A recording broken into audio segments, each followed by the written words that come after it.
Fala aí pessoal, mais um vídeo aí e dessa vez a gente vai falar um pouquinho sobre uma divisão específica do sistema nervoso, que é o sistema nervoso autônomo, beleza? Então, quando a gente pensa no nosso sistema nervoso, a gente já fez essa divisãozinha aqui.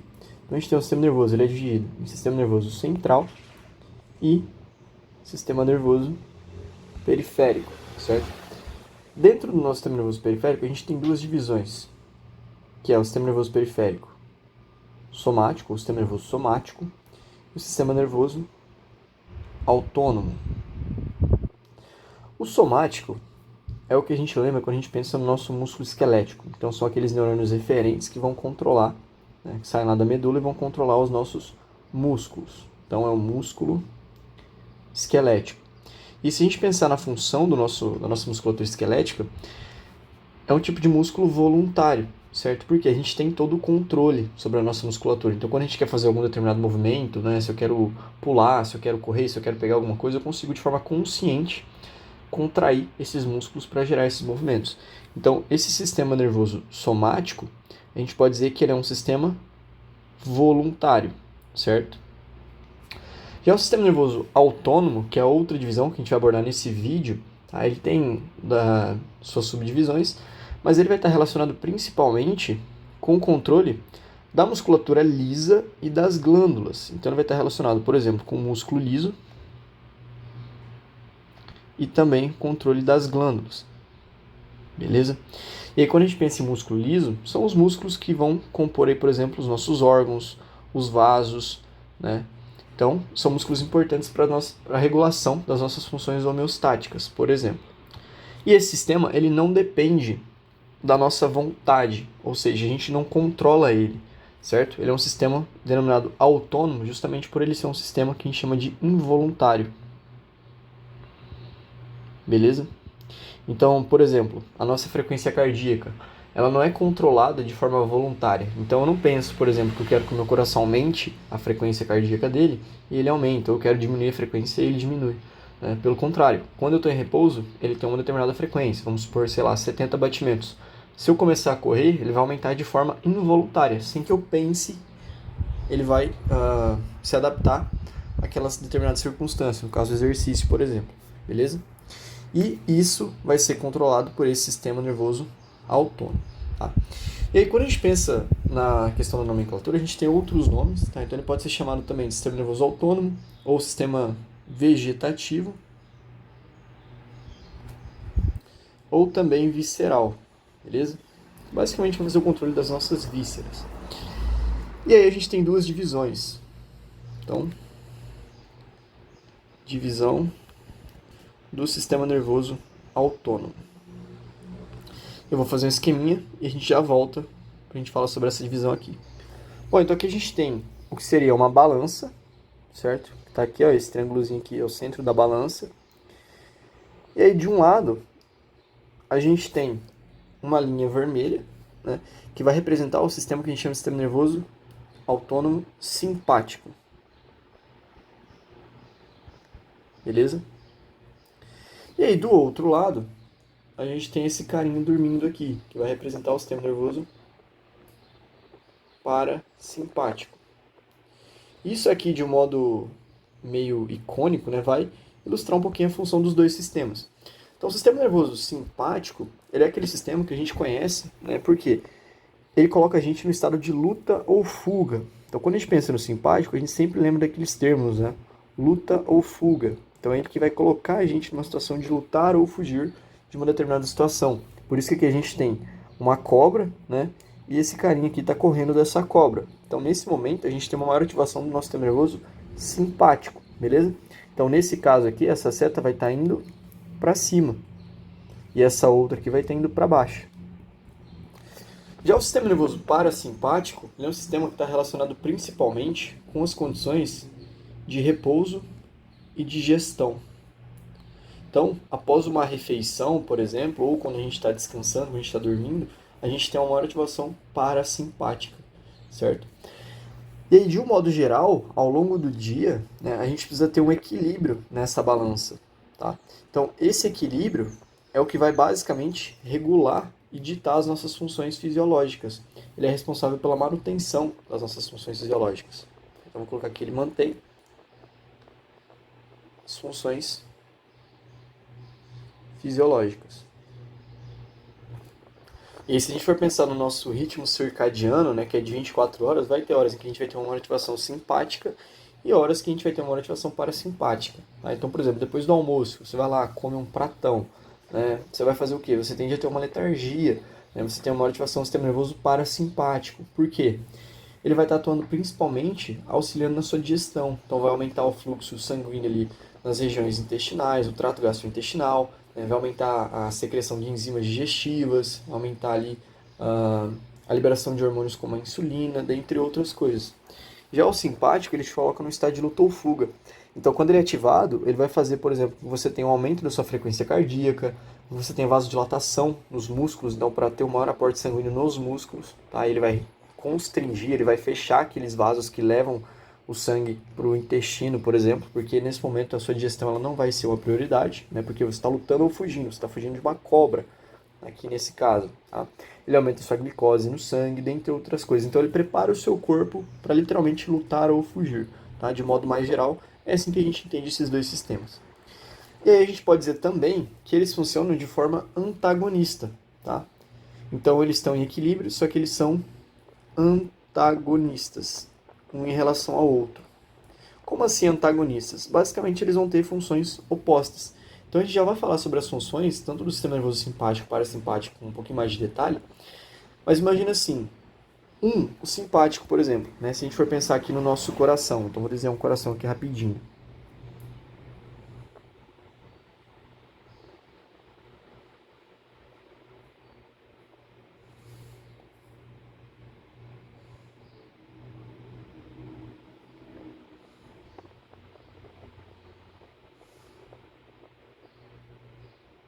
Tá, então aqui está o nosso coração.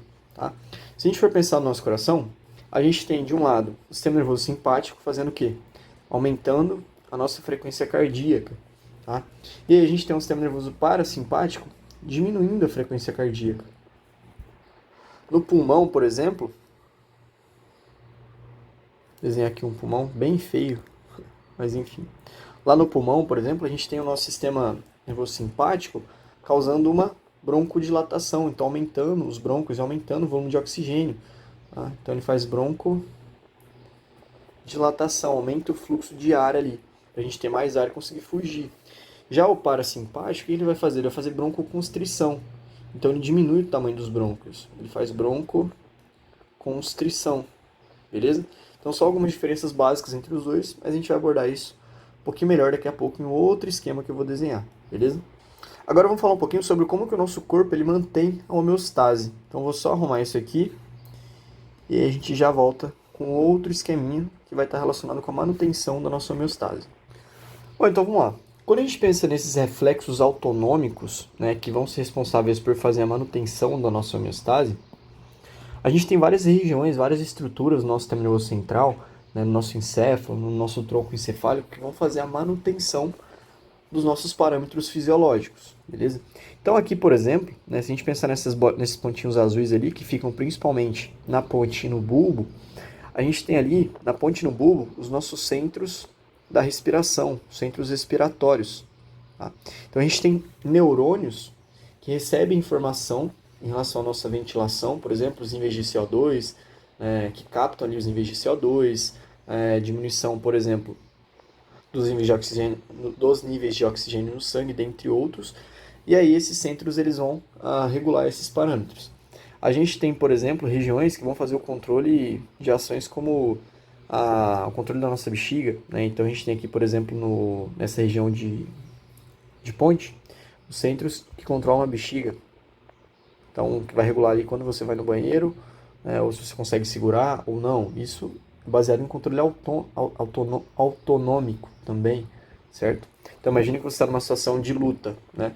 Você vai ter esses centros aqui inibindo você, né, de ir ao banheiro, porque você não pode parar de correr da cobra para ir no banheiro, beleza? A gente também tem aqui centros, né, esses vermelhinhos aqui, de controle da pressão arterial. Então eles vão regular basicamente a PA, tá? Fazer a regulação da PA. E aí, como que funciona para que a gente tenha esses mecanismos? É uma outra estrutura muito importante aqui, que eu acabei esquecendo de falar aqui, ó, bem no meio aqui do nosso diencéfalo é o hipotálamo. Então, o hipotálamo ele é um dos principais centros que a gente tem de controle homeostático, né? Por quê? O hipotálamo ele vai regular, por exemplo, a nossa temperatura corporal. Ele é responsável por regular, por fazer, né, o nosso controle hídrico também. Então, dos níveis de água, né, aumenta ali. Por exemplo, ele libera um hormônio que é a vasopressina, que faz com que a gente tenha uma maior reabsorção de água nos rins. Né? Então, auxilia na regulação da pressão arterial também.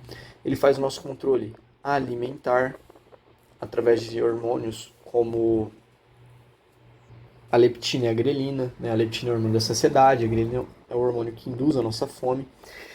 E basicamente o hipotálamo vai fazer isso através de receptores que vão mandar sinais para eles, como por exemplo os osmorreceptores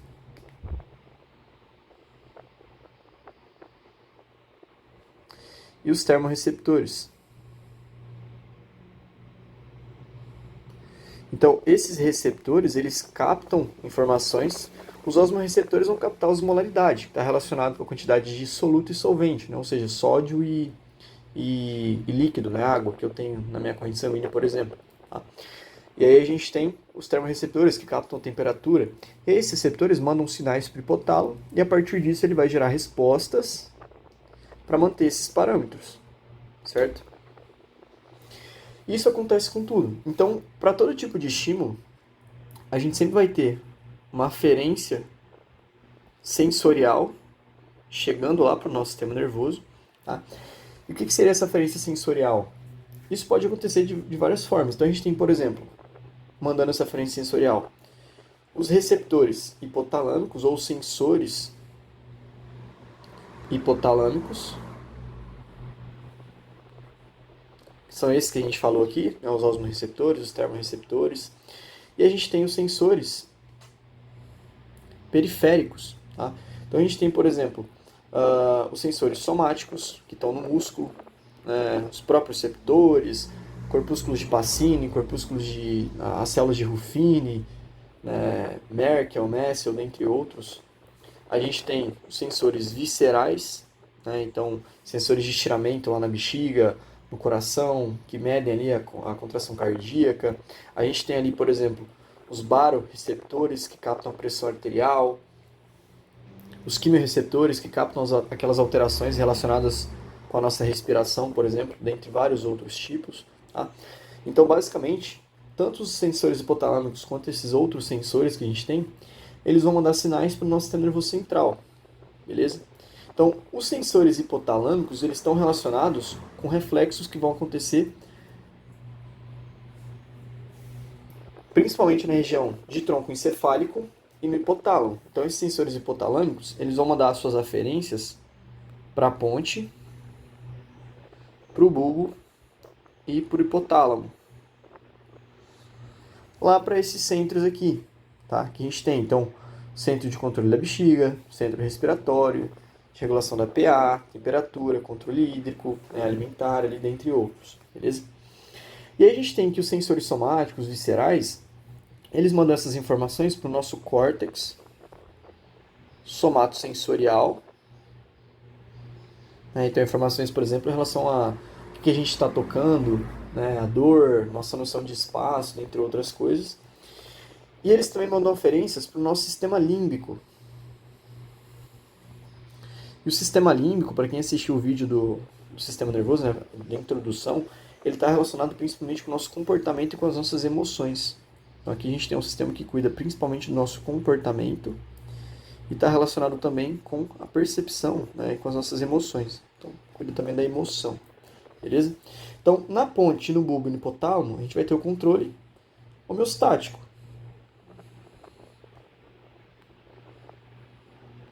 Então, coisas que estão relacionadas à constância do nosso meio interno.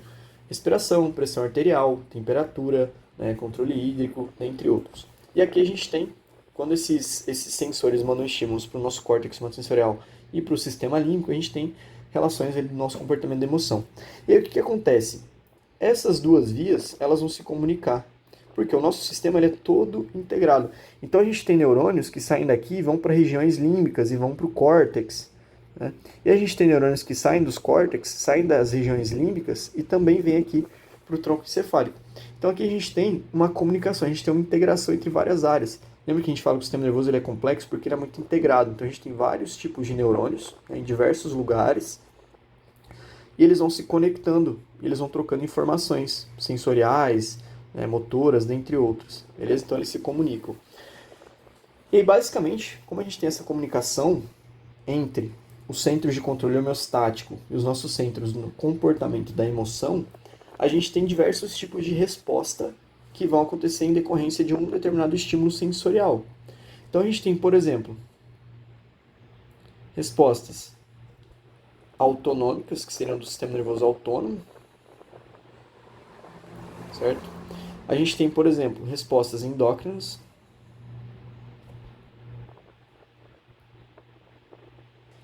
e a gente também tem respostas comportamentais.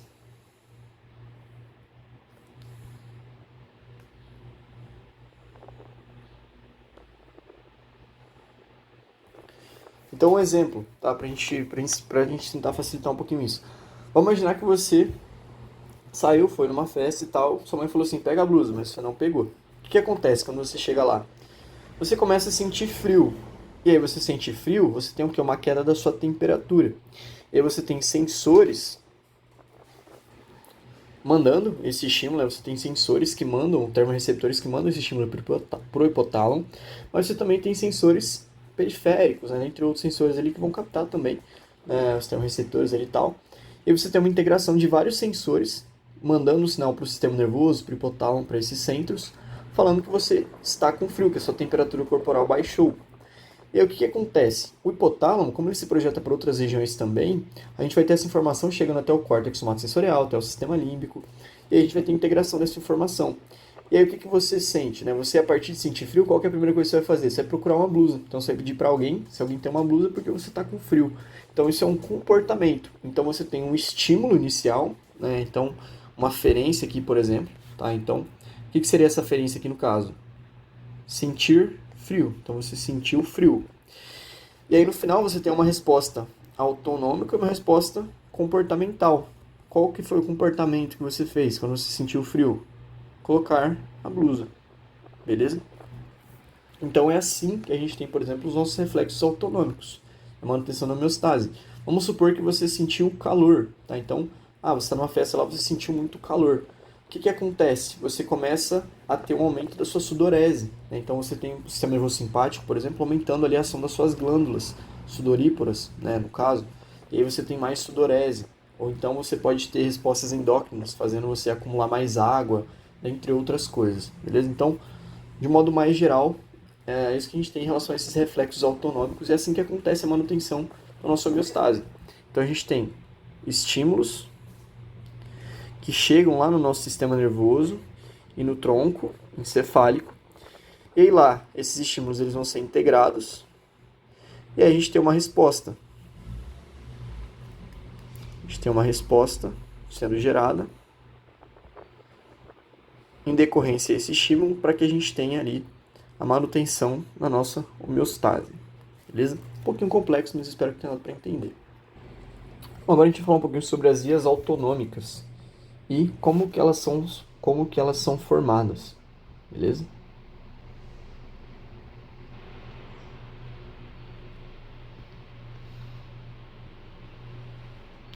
Eu vou fazer um esqueminha aqui, então vamos lá. Quando a gente pensa no nosso sistema nervoso, então a gente tem o nosso sistema nervoso central, a gente tem o encéfalo, a gente tem a nossa medula, certo? O sistema nervoso autônomo, né, ele é uma divisão do sistema nervoso periférico, beleza? Então, basicamente, a gente vai ter um neurônio autônomo saindo aqui da medula, e esse neurônio ele vai se comunicar com outro neurônio em uma região onde a gente tem corpos de neurônio, a gente chama de gânglio. Então, ele vai se comunicar com outro neurônio em um gânglio autonômico, certo? Então, aqui a gente tem esse neurônio no sistema nervoso central, então ele está lá dentro da medula, e aqui a gente tem esse neurônio na periferia, no gânglio autonômico. Periferia, centro, tá? E aí esse neurônio que está lá na periferia, ele vai se projetar até um tecido alvo, E lá a gente vai ter liberação de neurotransmissores que vão se ligar a receptores e a gente vai ter esse tecido-alvo, a gente vai ter alguma resposta sendo gerada, beleza? De modo mais geral. Quando a gente pensa nessas vias autonômicas, a maioria não, né? Todas as vias autonômicas elas vão ser formadas por dois neurônios principais. Então a gente tem um neurônio pré-gânglio, que é esse neurônio que está antes do gânglio, tá? Isso aqui é o gânglio. E a gente tem esse outro neurônio, que a gente chama de neurônio pós-ganglionar, que é o que está depois do gânglio. Pós-gânglio, beleza? Então, vou fazer vou apagar esse aqui, só para a gente entender, ó, vou deixar aqui no cantinho, tá? Vou colocar uma imagem aqui que eu já tinha colocado ela, beleza. Então, em relação à origem, a gente tem duas diferenças entre o sistema nervoso simpático e parasimpático, tá? O simpático eu vou fazer de vermelhinho. O sistema nervoso simpático, as fibras, né, os neurônios pré-ganglionares simpáticos, eles vão ter origem nessa região aqui, tá? Imagina que isso aqui, esse negócio preto aqui que eu fiz, eu não falei o que é, né? Não dá pra vocês entenderem, vocês não são adivinhos. Mas isso aqui é medula, tá? Finge que é medula. E aí nessa região mais torácica da medula, a gente vai ter a origem aqui dos neurônios pré-ganglionares do sistema nervoso simpático, beleza? Então, os neurônios do sistema nervoso simpático, vou colocar aqui em vermelhinho, simpático, eles vão se originar na medula e eles vão se projetar a regiões bem próximas ali da medula, que estão paralelas à medula, que são os gânglios simpáticos, tá? Então, logo do ladinho da medula, a gente tem os gânglios simpáticos. Então, a gente vai ter outro neurônio lá nesses gânglios, beleza? Então, imagina que aqui, ó, eu vou fazer um quadrado, tá? Então, isso aqui é um gânglio, isso aqui é outro gânglio, isso aqui é outro gânglio, isso aqui é outro gânglio. Então, esses são os gânglios do sistema nervoso simpático, eles são bem próximos à medula. E aí, esses gânglios, né, a gente vai ter aqui um neurônio, ó, fazendo sinapse com o outro, então libera neurotransmissor, lá, né, todos liberam neurotransmissor. Esse neurônio pós, como ele está perto da medula, ele vai ser longo e ele vai se projetar, ó, até o tecido-alvo. Beleza?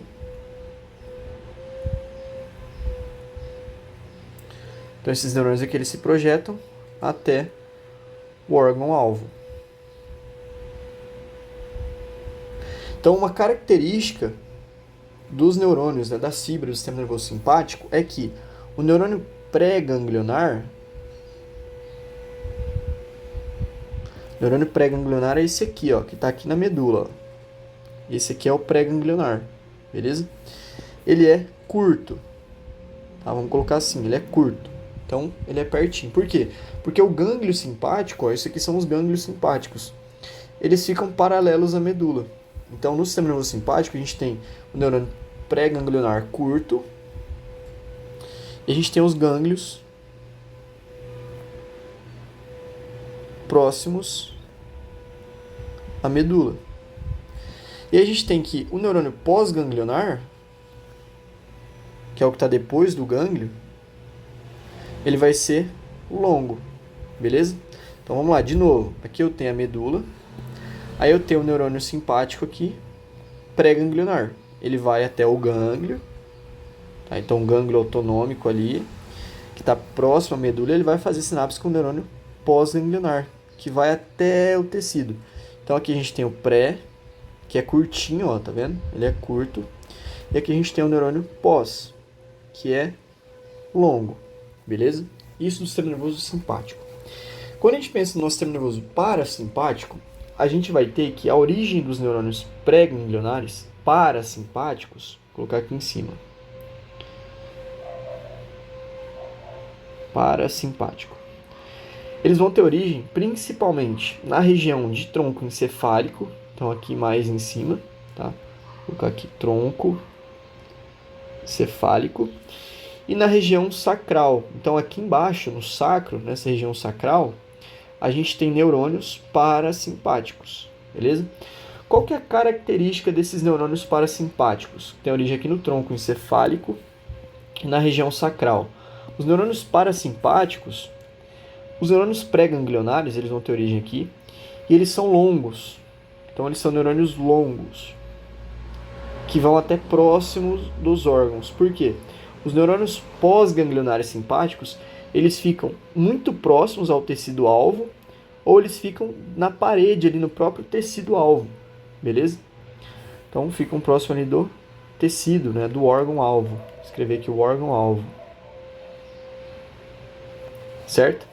Então qual que é a diferença do simpático e do parasimpático? No caso do parasimpático, aqui estão os gânglios do parasimpático, tá? Eles estão longe da medula, eles estão próximos do órgão-alvo, beleza? Que pode ser qualquer um, pode ser fígado, pode ser o coração, pode ser o pulmão, tá? Entre vários outros aí. Então, quando a gente pensa no sistema nervoso parasimpático, a gente tem que o neurônio pré-ganglionar fazer aqui, ó, parasimpático. O neurônio pré, ele vai sair lá da medula e ele vai se projetar longe, então ele é longo. E o neurônio pós, que está aqui, ó, lá naquele gânglio parasimpático, ele está pertinho ali do órgão-alvo. Então o pós ele é curto, beleza? Porque aqui a gente já vai ter ali um órgão-alvo. Por aqui o fígado. Tá? Então é assim que o nosso sistema nervoso autônomo ele projeta essas suas duas vias. Então o simpático pré-ganglionar é curto e o pós é longo, e o parasimpático é o contrário, beleza? E aí esses neurônios parasimpáticos que saem aqui dessa região sacral, eles vão controlar principalmente os órgãos que estão na região pélvica, tá? Então, órgãos pélvicos. E agora a gente vai falar um pouquinho sobre a sinalização química, né? Então, os sinais químicos aí dessas duas vias autônomas, tá? Então, sinais químicos. Deixa eu fazer aqui, a gente vai precisar de mais espaço. Vou colocar aqui embaixo.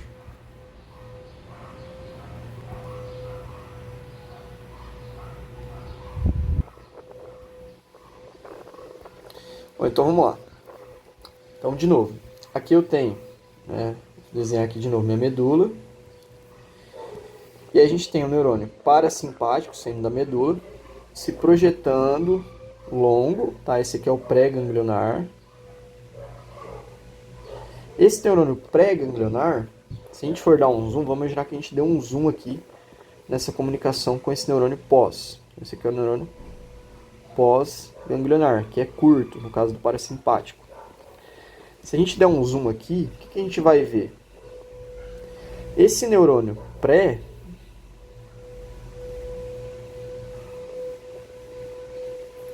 ele está cheio de vesículas de um neurotransmissor que é extremamente excitatório nesse caso, que é a acetilcolina. Então a gente tem várias vesículas de acetilcolina. E aí basicamente ele vai liberar essa acetilcolina, esse neurônio pré-ganglionar parasimpático, e ela vai se ligar aqui a receptores colinérgicos do tipo nicotínicos. Beleza? Esses receptores nicotínicos são aqueles receptores que a gente chama de ionotrópicos de sódio. Então imagina que é um canalzinho, onde eu tenho lá o meu receptor de membrana. E aí quando ele é ativado, quando a acetilcolina se liga nesse receptor, ele abre uma portinha. E aí nessa portinha entra o sódio. E aí a gente tem a despolarização desse neurônio. E aí esse neurônio, o que ele vai fazer? Ele vai atuar aqui em um órgão, certo? Vou fazer, sei lá, aqui de novo. Vou colocar aqui o coração. Beleza? Ou melhor, qualquer órgão. Não vou colocar um só não, pra gente generalizar. Qualquer órgão. E aí o que ele vai fazer? Esse neurônio, quando ele é ativado, se a gente der um zoom nessa outra sinapse aqui, a gente vai ter que o neurônio pós-ganglionar, esse aqui é o neurônio pós, tá? A gente está olhando uma outra sinapse, esse aqui é o pré. Esse neurônio pós-ganglionar, quando ele chegar lá no tecido-alvo, isso aqui é o tecido-alvo, ele vai novamente liberar a acetilcolina, então ele vai liberar a acetilcolina de novo. Tá? Então isso aqui é a acetilcolina.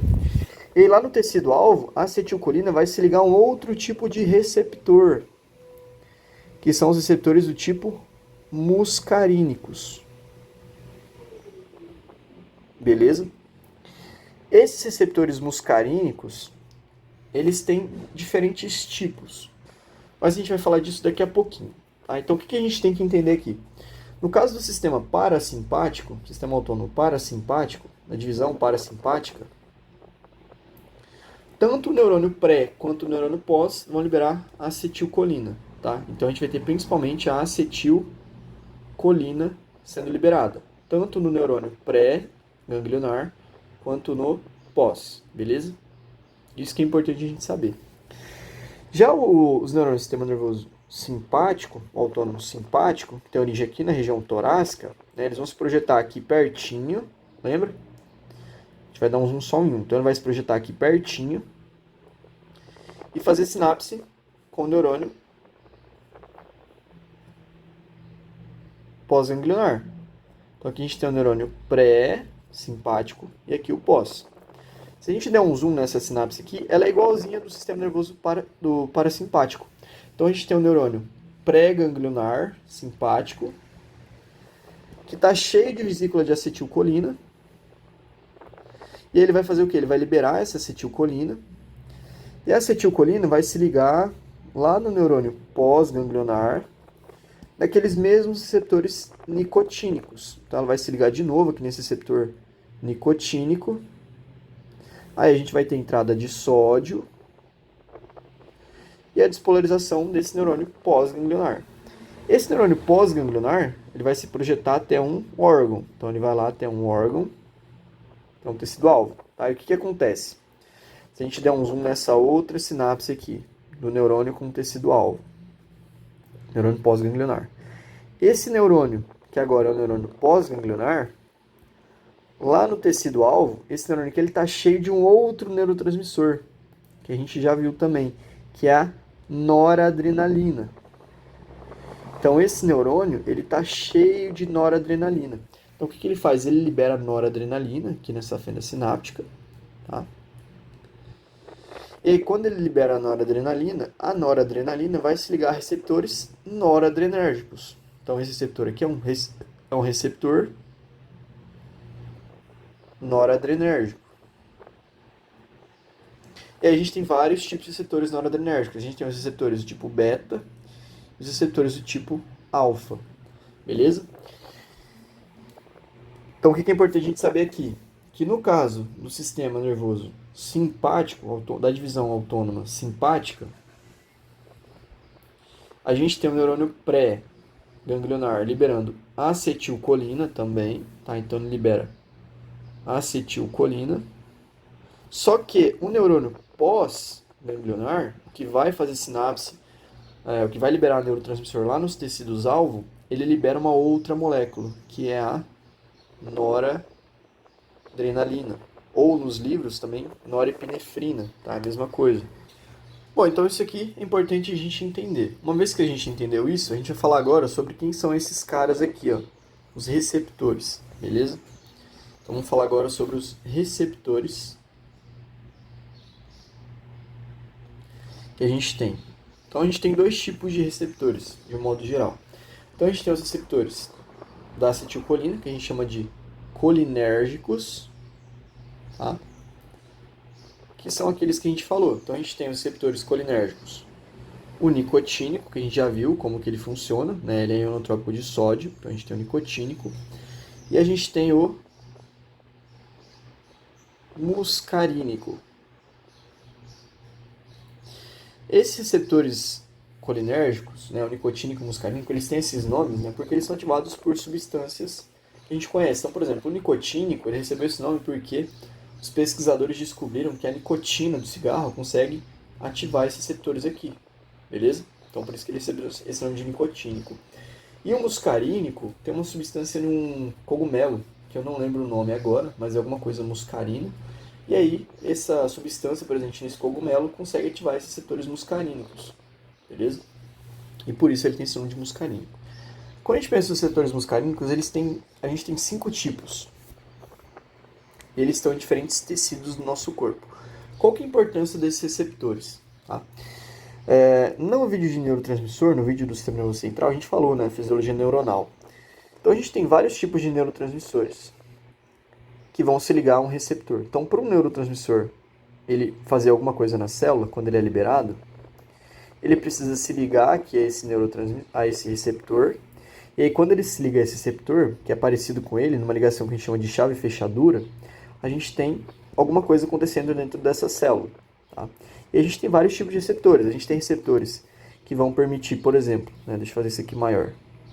A gente tem receptores que vão permitir a entrada de sódio, que vão permitir a entrada de cloreto, que vão permitir a entrada de cálcio, dentre outras moléculas. E a gente tem receptores que são ligados a proteínas, como por exemplo os receptores ligados à proteína G. E aí essas proteínas G, a gente tem 3 tipos. Então a gente tem proteína G que vai abrir canal, a gente tem proteína G que vai atuar lá no núcleo da célula, provocando uma síntese proteica, que vai ativar outras vias, como proteína quinase, AMP cíclico, tá? Dentre outros fatores, beleza? Então, de modo mais geral. Esses receptores do tipo muscarínico, que estão em diferentes tecidos, a gente classifica eles em 5 tipos, que a gente conhece mais. Tá? Então, a gente tem o M1, muscarínico, tá? M1, M2, M3, M4 e M5, beleza? O receptor muscarínico tipo M1 ele é um receptor ligado à proteína G do tipo Q. Já vou explicar o que é de novo, tá? O M2 é ligado a uma proteína G do tipo I. O M3 é ligado a uma proteína G do tipo Q. O M4 é ligado a uma proteína G do tipo I. E o M5 é ligado a uma proteína G do tipo Q. O M4 e o M5, para a gente, eles não vão ser interessantes agora, tá? Não muito interessantes agora, por quê? Eles são presentes principalmente no nosso sistema nervoso central. E esses dois receptores, eles estão relacionados com processos cognitivos que acontecem no sistema nervoso central. Beleza? Já esses 3 receptores aqui, o M1, o M2 e o M3, o M1 ele vai ser encontrado principalmente no nosso estômago e também no sistema nervoso central. O M2 ele é encontrado no nosso coração. E o M3 ele vai ser encontrado na musculatura lisa, principalmente das glândulas exócrinas. Beleza? Tá. Agora, o que é isso aqui? GQ, GI, tem um outro tipo que é o GS também. Tá? Quando a gente pensa nos receptores ligados à proteína G, a gente já falou lá, são receptores que a gente chama de metabotrópicos. Se você não viu essa aula, eu vou só dar uma revisadinha aqui, mas tem um vídeo que fala sobre os tipos de receptores. Os receptores ligados à proteína G, ou receptores metabotrópicos, são receptores que eles ficam através da membrana, e lá dentro eles são ligados a uma proteína, a gente chama de proteína G, beleza? E aí o que acontece? Quando um neurotransmissor, no caso aqui, como a gente está falando do sistema nervoso parasimpático, isso aqui é parasimpático.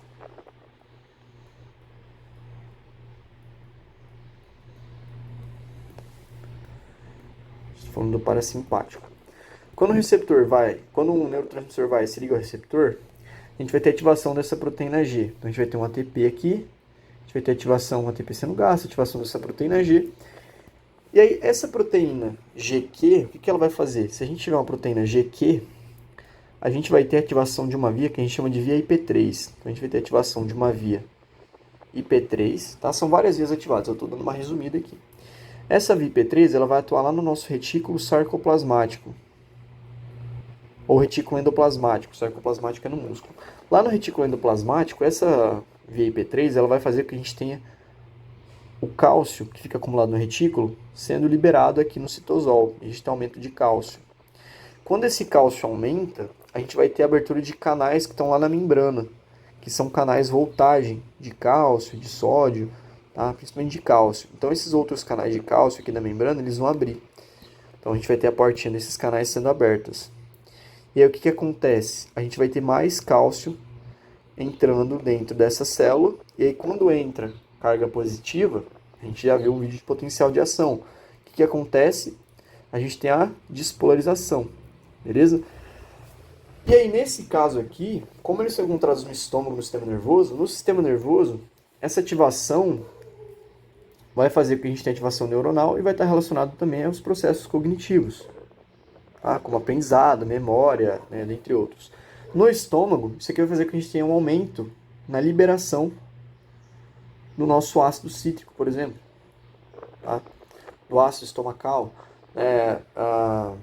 enfim, dentre outras moléculas. Então a gente tem no estômago, se não me engano, no fígado, no pâncreas, né, que liberam também ali substâncias, né? O fígado libera bile, o pâncreas libera outras enzimas e tal, né? Ou o pâncreas libera bile, enfim, não lembro. Mas basicamente a gente vai ter uma ativação, né, desses receptores, e no estômago a gente vai ter um aumento da liberação de ácido que vai auxiliar na digestão, beleza?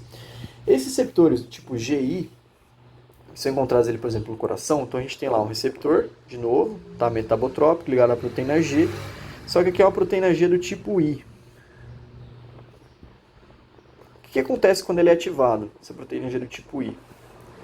Quando esse receptor ele é ativado, então uma moléculazinha vai, no caso a acetilcolina se liga nesse receptor, a gente vai ter a inibição de uma via que a gente chama de via AMP cíclica. Tá? O AMP cíclico, ele funciona fosforilando e ativando várias cascatas dentro da célula. E aí, no caso, a gente tem a inibição dessa via AMP cíclica. E aí a gente vai ter inibição de outras vias. Tá? Como, por exemplo, vias que deixam canais abertos. Então, a gente vai ter, por exemplo, o fechamento de canais de cálcio. Então, inibindo essa via AMP cíclica, a gente tem um fechamento de canais de cálcio, por exemplo. E aí a gente não vai ter entrada de cálcio dentro dessa célula.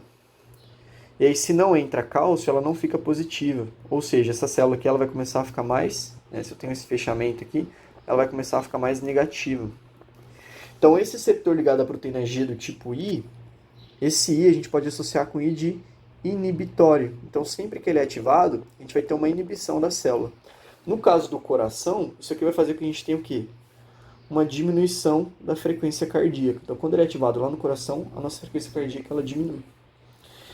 Aí lá no musculismo a gente tem esse receptor do tipo muscarínico M3, que também é ligado à proteína GQ. Quando ele é ativado, lembra que a GQ ela é excitatória, então ela vai fazer o quê? Fazer com que esse músculo liso contraia. Se o músculo liso contrai, o que a gente vai ter? A gente vai ter as glândulas exócrinas secretando, a gente vai ter um aumento da secreção por essas glândulas, beleza? Então aumentar a secreção.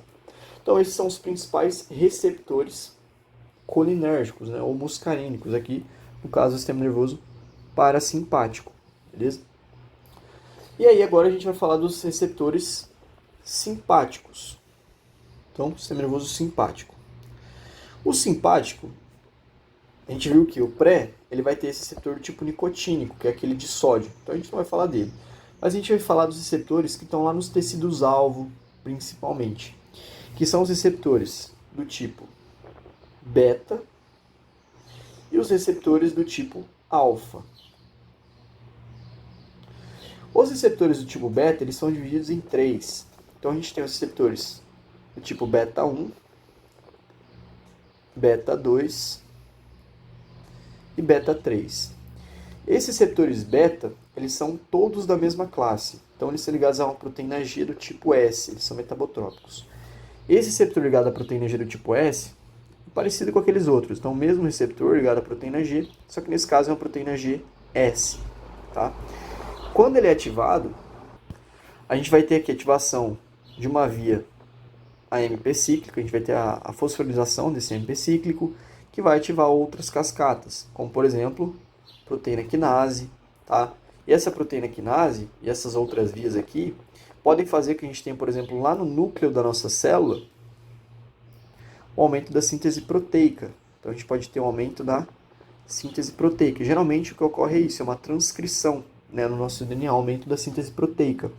Então a gente pode ter, por exemplo, proteínas de membrana, né, proteínas canais sendo sintetizadas. A gente pode ter proteínas contráteis, né, relacionadas à nossa contração, como, sei lá, actina, miosina, entre outros, beleza? Então o que a gente tem que associar desse receptor ligado à proteína GS? Síntese proteica, beleza? Então sempre que ele é ativado a gente vai ter síntese proteica. Bom, então esse receptor do tipo beta 1, esse receptor ele vai ser encontrado principalmente no nosso músculo cardíaco, tá? Então ele é encontrado principalmente no coração, no músculo cardíaco. E aí o que acontece? quando esse receptor ele é ativado, a gente tem um aumento na síntese proteica de proteínas contráteis, beleza? E aí o que acontece? Com mais proteínas contráteis, o nosso coração tem um aumento ali no nível de contração e, consequentemente, um aumento da frequência cardíaca, beleza? Então, quando esse receptor beta-1 ele é ativado, a gente vai ter um aumento da síntese de proteínas contráteis e um aumento da frequência cardíaca, consequentemente, tá? Esse receptor do tipo beta-2, ele vai ser encontrado principalmente na musculatura lisa, que vai fazer o revestimento dos nossos brônquios, ou seja, ele vai ser encontrado lá nos nossos brônquios, lá no pulmão, beleza? A gente tem lá os brônquios e tal, os bronquíolos. Então, ao redor dos brônquios a gente tem músculo liso. Então, ele está lá no músculo liso dos brônquios.